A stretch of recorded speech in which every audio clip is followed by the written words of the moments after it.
tu as été, je le répète encore une fois, exceptionnelle. Et moi, je veux que tu me dises, je veux que tu me la racontes en fait, cette séance de tir au but, je veux que tu me dises, si tu le veux bien, évidemment, au moment où, à partir du moment où Hervé Renard te dit, Solène, tu rentres, qu'est-ce qui se passe? Non, en fait, déjà, ça a commencé même à la prépa, où quand il a dû faire le choix des 3 gardiennes qui partaient à la Coupe du Monde, où moi, il est venu me voir, et donc du coup, il m'a dit tu seras du voyage.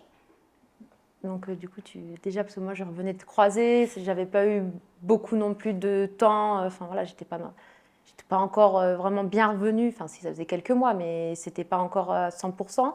Mais il m'a dit, tu seras parti, enfin, tu seras là, tu seras avec nous, tu fais partie du voyage. Je dis ok, j'étais super contente. Et là, il m'a dit, par contre, prépare-toi, parce que pendant la compétition, j'aurai besoin de toi à un moment donné. Alors, je l'ai regardé, je lui ai dit, hein? Je lui ai dit, mais en tant que troisième, pourquoi tu as besoin de moi? Parce que normalement, c'est très bien. Allez, peut-être la deuxième, elle jouera peut-être un match, mais voilà, et encore. Mais sinon, la troisième, elle est surtout là pour le groupe, pour les entraînements, pour aider les autres gardiennes, mais elle ne joue pas. Et là, il me dit, pendant la compétition, on ira au penalty et tu joueras. Et là, j'ai fait, Waouh. wow, ok.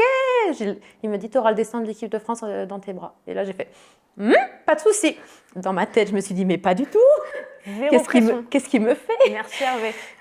Il m'a dit, c'est bon? J'ai dit, oui, oui. Je suis partie dans ma chambre. J'ai dit, mais qu'est-ce qu'il me fait? C'est pas, enfin, non. C'est quoi cette pression que tu me mets? Et T'en parles à qui à ce moment-là? je frappe chez Pauline dans sa chambre. Et là, elle ouvre. Et là, du coup, je ferme la porte. Parce que du coup, voilà, on va quand même. Parce que du coup, il y avait quand même Mylène qui du coup, ne faisait pas partie du voyage. Donc, je voulais pas non plus crier trop fort que je partais. Et là, je lui saute dessus et elle me dit, mais qu'est-ce que t'as? Et je fais, je viens avec toi en Australie. Et là, du coup, après, ça y est, c'était l'euphorie dans la chambre. Et par contre, j'ai été claire direct avec Popo. Parce que, voilà, on a une relation qui fait que on s'entend vraiment très très bien et je sais que ça peut être compliqué à gérer. Donc en fait, je fais par contre, Popo, il faut que je te parle d'un truc parce que je ne peux pas garder ça pour moi et vu notre relation, enfin voilà comment on s'entend bien, je ne veux pas que ça casse un truc. Il m'a dit qu'en gros, si on va au penalty, il me fait rentrer. Et là, Popo me fait, bah, c'est normal. Et là, je fais, hein? Parce que tu sais pas comment la gardienne, enfin même si on s'entend très bien, tu sais pas comment tu peux réagir et tout ça. Elle me fait, mais Solène, t'as vu à chaque fois au penalty, à l'entraînement, tout ce que tu sortais, c'est normal. Tout le monde le sait que ça va être ça. Et là, je fais, ah, mais moi, je me rendais pas compte parce que pour moi, c'est tellement un jeu que du coup, je me rends pas compte de ça. Et donc, je dis, putain, super, là, super bien réagi et tout ça. Parce que ça peut créer quand même des petites tensions. Donc, je me dis très bien. Et en fait, je rentre dans ma chambre et là, j'appelle mes parents, direct. Là, je raconte et tout ça, je raconte tout ce qu'il m'a dit. Donc, forcément, ça crie aussi dans la famille. Et après, je me dis, mais par contre, Solène, il faut que tu prépares les pénaltys mentalement, physiququement, tout, parce que c'est un choc quand même à vivre. Enfin, c'est dur. Et là, je dis, Kevin, j'ai besoin de toi. Et donc là, je lui raconte. Et à partir de là, on a commencé à mettre des choses en place pour le côté mental. Et ouais, non, ça a été. Disons que je préparais toute ma compétition à travers ça, alors que ça se trouve, ça aurait.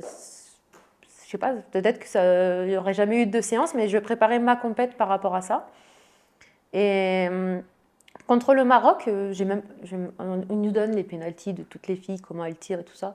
Mais j'aime pas trop regarder parce que pour moi, ok, tu peux avoir des informations, mais il y en a, elle tire de deux côtés, après tu réfléchis trop. Ah oui, mais la dernière vidéo que j'ai vue, elle a tiré là. Ah ouais, mais là, elle sait que je regarde les vidéos, elle sait que du coup, je sais qu'elle tire là, donc elle peut changer. Tu réfléchis trop. Oui. Et j'aime pas ça. Il ne faut pas cogiter à ce moment-là. Non. Donc en fait, j'aime bien être faire un petit peu à mon instinct, voir un peu ce que ça donne. Et des fois ça marche, des fois ça marche pas, mais j'aime garder ce côté, ouais, je sais pas, et je verrai ce qui se passe, et voilà, je vais suivre un peu ce côté-là. C'est passionnant ce que tu racontes, parce que du coup, effectivement, il y a plusieurs manières de se préparer. Tu disais regarder les vidéos. Et il y a tout cet enjeu de se dire comment j'arrive à prendre une décision rapidement en analysant une situation qui est statique, parce que c'est une situation statique. Un penalty. Oui. Dis-moi pourquoi ça l'est pas, moi ça m'intéresse. Oui et non, parce que du coup elle a sa course d'élan. Dans sa course d'élan, tu peux prendre des choses en compte. Ok, par exemple. Je vais pas balancer, les autres équipes elles vont faire la même chose après. Ok, bon, tu nous le diras après. Ok, d'accord. Je sens que c'est un secret. Ah non, mais voilà, c'est le petit truc qui fait que je suis peut-être en sélection ou pas. Et au JO, on sait que c'est 2 gardiennes. Donc, même si j'adore mes 2 compatriotes, je veux essayer de faire les JO. Donc, si je leur donne les techniques aux autres, peut-être que les autres vont les prendre et après, je pourrai plus y être. Donc, je vous aime bien les filles, mais chacun pour sa pomme à ce moment-là. Mais même d'ailleurs, les autres équipes pourraient potentiellement s'en inspirer. C'est ça. Donc, effectivement, il vaut mieux pas. Et tu as raison, c'est un secret de préparation. C'est comme les recettes. Mais c'est ça. Mais non, pour moi, tu peux prendre des informations. Après, tu as quand même le côté instinct. Ça va tellement vite que, honnêtement, si c'est bien tiré, il y a la puissance. Même si la gardienne, elle part du bon côté, il y a but. Ok. Moi, je le dis ouvertement. Si il y a des filles en sélection, je sais où elles tirent.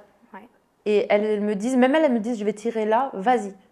Mais c'est tellement tiré fort et bien placé que tu peux pas les arrêter. La cage, on n'a pas assez de puissance dans les jambes, on est trop petite, entre guillemets. Oui. Donc en fait, si elles sont bien placées, il y a but.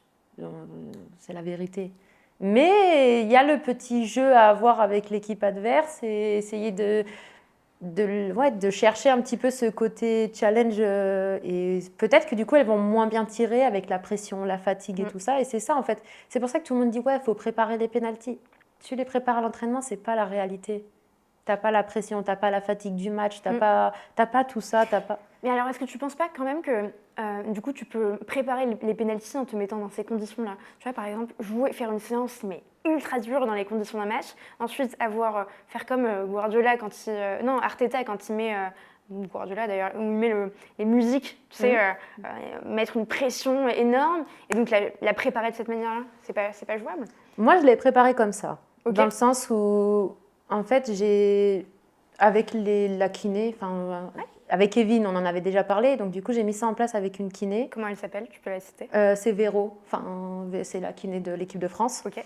Donc avec Véro, j'en avais parlé avant l'Australie. Parce que pour moi, le Maroc, je ne sais pas pourquoi, je n'ai même pas réfléchi parce que je savais qu'on n'allait pas aller au pénalty. Me dis pas ça, tu sais que je suis née, j'ai grandi à Casablanca. Je suis désolée, mais... Respecte-nous un peu quand même. Ah non, mais c'est pas méchant quand je dis ça, mais je savais, je sais pas pourquoi, je savais qu'il n'allait pas avoir de séance de pénalty. Et par contre, l'Australie, je me suis dit, Solène, mets-toi parce que je pense que ça va être ce moment-là. Oui. Je ne sais pas pourquoi. Même le coach, il est venu me voir la veille et il m'a dit, prépare-toi, demain tu vas rentrer. Même lui, il savait qu'on allait aller et il m'a dit, c'est demain. Et là, j'ai dit, mais même lui, il ressent ça. C'était trop bizarre. Et donc, j'ai commencé à mettre des choses en place où, du coup, j'ai dit, ouais, mais avec 50 000 personnes qui crient, tu sais, genre, comment rester concentré, tout ça. Donc, j'en avais parlé avec Kevin et on avait mis ça en place après avec Véro, la kiné. Et donc, j'avais le casque, la musique des supporters, des trucs qui criaient dans mes oreilles. Elle me parlait, j'entendais rien parce que vraiment c'était vraiment super fort. Voilà. Et en fait, il y avait des côtés couleurs, etc. Et je devais dire rapide les couleurs, mais tout en restant concentrée. Enfin voilà, des petits trucs comme ça de concentration. Et c'est vrai que du coup, c'est peut-être pour ça que pendant ma séance de pénalty, je me rends même pas compte qu'il y a 50 000 personnes parce que je les entends pas.